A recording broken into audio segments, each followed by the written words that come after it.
ছেলেটাকে ক্ষমা করে দিয়েছেন তো সবাই মরার 2 দিন আগে আমাকে বলে একটা সালাম দিয়েছে, সেই সালামটা আমি পাইবার পরে আমি আমার বড় ছেলেরে বলছি, বাবা এটার একটু সমস্যা, এটারে কয়েকদিনের লাই সেপে রাখো, খরচ বর্ষ একটু সীমিত দিও।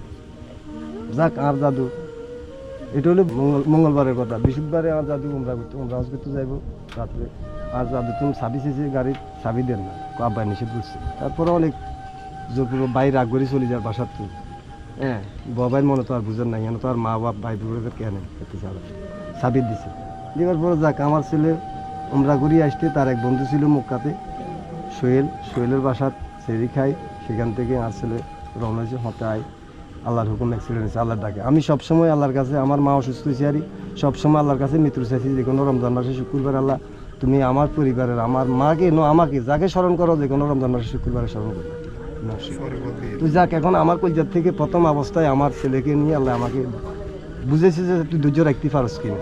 ইনশাল্লাহ আমি পরীক্ষা দেবো। আমার এখানে 2006 সাল থেকে আমার কাছে ছিল, আমার দোকানে ছিল। হয়তো কারোর সাথে কথাবার্তাতে সরে যারা আছেন আচরণবিধি খারাপ হইতে পারে, কারো যদি মনে কষ্ট দিয়ে থাকে, আমার ছেলেরা আল্লাহর রাস্তায় আপনারা মাফ করে দেন। আল্লাহ